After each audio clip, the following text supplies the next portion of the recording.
اور چونکہ میری بیوی ہندو ہے، میں مسلمان ہوں، نہ میں مذہبی ہوں نہ وہ، اور ہمارے بچوں کو ہر مذہب کے بارے میں بتایا گیا ہے، انہیں یہ نہیں بتایا گیا کہ تم اس مذہب کے ہو۔ اب یہ کبھی کہیں پر بلیف تھا میرا کہ یہ فرق جو ہیں یہ دھیرے دھیرے مٹ جائیں گے۔ مجھے یقین تھا کہ ایک ہندو عورت سے شادی کرنا ایک ہیلتھی پریسیڈنٹ ہے۔ میں اسے کفر نہیں مانتا۔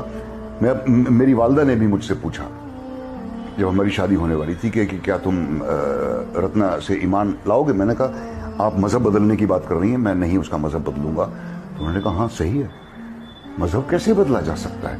اب میری امی جو بنا پڑھی لکھی تھی، ایک بہت ہی آرتھوڈاکس قسم کے گھر میں ان کی تربیت ہوئی تھی، 5 وقت کی نمازی تھیں، زندگی بھر انہوں نے پورے روزے رکھے، حج بھی کیا، سب کچھ، لیکن انہوں نے تک یہ کہا کہ جو باتیں تمہیں بچپن میں سکھائی گئی انہیں بدل کیسے سکتے؟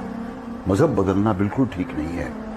اچھا سوال ہے کہ اگر ایک مسلمان لڑکا ہندو لڑکی سے شادی کرتا ہے تو کیا وہ مسلمان لڑکا ہندو کے گھر میں جا کے نماز پڑھ سکتا ہے؟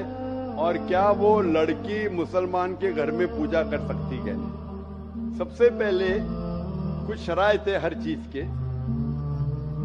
آپ اگر گاڑی رکھیں گے اور گاڑی کا ایک پہیہ رکھیں گے، سائیکل کا ایک پہیہ رکھیں گے، ٹریکٹر کا، تو گاڑی چلیں گی کیا؟ یا چاروں سائیکل کر دو یا چاروں ٹریکٹر کر دو؟ اسی لیے قرآن کی آیت ہے سورہ بقرہ کی سورہ نمبر 2 آیت نمبر 221 میں اللہ تعالیٰ فرماتے ہیں کہ آپ مشرکہ سے شادی نہیں کر سکتے جب تک وہ ایمان نہ لائے۔ مطلب جو غیر مسلم ہیں اور شرک کر رہی ہے اس سے آپ شادی نہیں کر سکتے جب تک وہ ایمان نہ لائے۔ اور ایک ایمان لانے والی عورت چاہے کتنی بھی بدصورت ہو وہ ایک مشرکہ سے بہتر ہے۔ اور آگے آیت کہتی ہے کہ لڑکیاں مشرک لڑکے سے شادی نہیں کر سکتی جب تک وہ ایمان نہ لائے۔ ایک مومن آدمی چاہے کتنا بھی بدصورت ہو وہ بہتر ہے بنسبت جو شرک کرتا ہے۔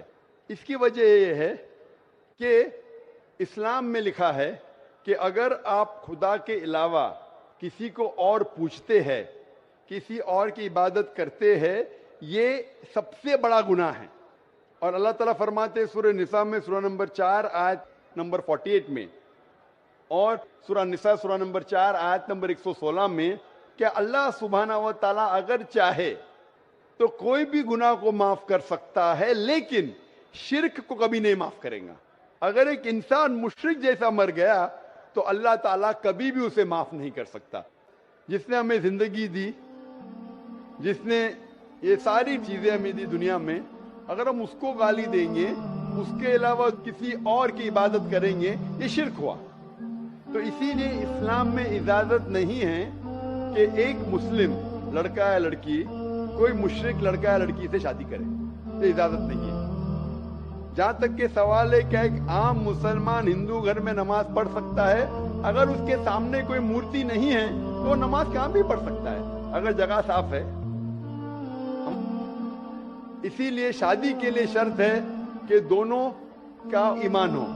اور اگر آپ ہندو مذہب پڑھیں گے تو ہندو مذہبی کتاب میں بھی یہی لکھا ہے جو میں نے پہلے پیش کیا، پہلا جو سوال تھا بھائی صاحب کا، اور میں نے کہا کہ ہندو مذہب میں بھی یہی لکھا ہے، نا تس پتیماستی، اس ایشور، اس بھگوان، اس خدا کا نہیں، کوئی مورتی نہیں، کوئی فوٹوگراف نہیں، کوئی پینٹنگ نہیں، کوئی پورٹریٹ نہیں، کوئی آئیڈل نہیں، کوئی اسٹیچو نہیں۔ اگر یہ مان لے کہ کم از کم جو یکساں ہے ہندو اور اسلام کے مذہبی کتاب میں، کم از کم اس کے اوپر عمل کرے تو اکثر ہمارے مشکلات دور ہو جائیں گی۔ جو یکساں نہیں ہے اس کو کل ڈسکس کر سکتے۔ اور اگر آپ تحقیق کرتے ہندو مذہب کی کتاب پڑھتے اور اسلام مذہب کی کتاب پڑھتے، دونوں میں لکھا ہے خدا ایک ہے، دونوں میں لکھا ہے کہ خدا کا کوئی بت نہیں ہے، دونوں میں لکھا ہے کہ خدا کے علاوہ کسی اور کی عبادت نہیں کرنا چاہیے، دونوں میں لکھا ہے کہ آخری پیغمبر محمد صلی اللہ علیہ وسلم میں، دونوں میں لکھا ہے کہ شراب نہیں پینا چاہیے۔ میں حوالے دے سکتا ہوں اور میں تقریر ایک دیا ہوں، similarities between Islam and Hinduism, Islam اور ہندوازم میں یکسانیت، دونوں کتاب میں ہے۔ آپ اگر پڑھیں گے قرآن مجید میں سورہ مائدہ سورہ 5 آیت نمبر 90 میں لکھا ہے کہ شراب پینا حرام ہے. اب Manusmriti chapter number 9 verse number 225 پڑھیں گے, اس میں لکھا ہے کہ شراب پینا حرام ہے.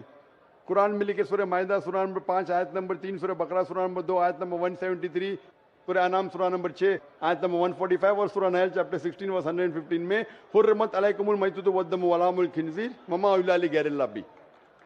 کیا آپ کے لیے حرام ہے مرا ہوا گوشت, خون, سور کا گوشت اور وہ کھانا جس کے اوپر اللہ کے علاوہ کسی اور کا نام لیا گیا ہے. آپ اگر ہندو مذہبی کتاب پڑھیں گے اس میں بھی لکھا ہے کہ سور کا گوشت کھانا حرام ہے. اگر آپ تحقیق کریں گے کافی یکسانیت ہے. اسلام مذہبی کتاب میں لکھا ہے قرآن میں سورہ نور میں سورہ نمبر 24 آیت نمبر 30 اور 31 کے اندر حجاب کے بارے میں, عورت کو الحمدللہ حجاب میں ہونا چاہیے, سر سے ڈھکا ہونا چاہیے اس کا جسم. آپ اگر ہندو مذہب کتاب پڑھیں گے رگ وید بک نمبر 8 میں لکھا ہے اور رگ وید بک نمبر 10 میں بھی لکھا ہوا ہے کہ عورت کو اپنے سر کے پلوں کو ڈالنا چاہیے چہرے پہ کرنا چاہیے. اور اسلام مذہب میں جو مذہبی کتاب میں لکھا ہے, لیکن افسوس کی بات ہے کہ مذہب کے ٹھیکیدار یہ چیز کا ذکر ہی نہیں کرتے. کیوں؟ اسی لیے میں حوالے دیتا ہوں. میں کوئی عالم نہیں ہوں, میں کوئی پنڈت نہیں ہوں, میں اپنے آپ کو طالب علم کہتا ہوں, لیکن میں ہمیشہ حوالہ دیتا ہوں. تو کسی کو بھی شک ہے, کسی کو بھی شبہ ہے تو گھر پہ جا کے چیک کر سکتا ہے, یا انٹرنیٹ پہ جائیے, آپ ٹائپ کرو, وید بھی انٹرنیٹ کے اوپر ہے, قرآن میں انٹرنیٹ کے اوپر ہے, ٹائپ کرو, ریفرنس ٹائپ کرو, آپ کو حوالہ مل جائے گا.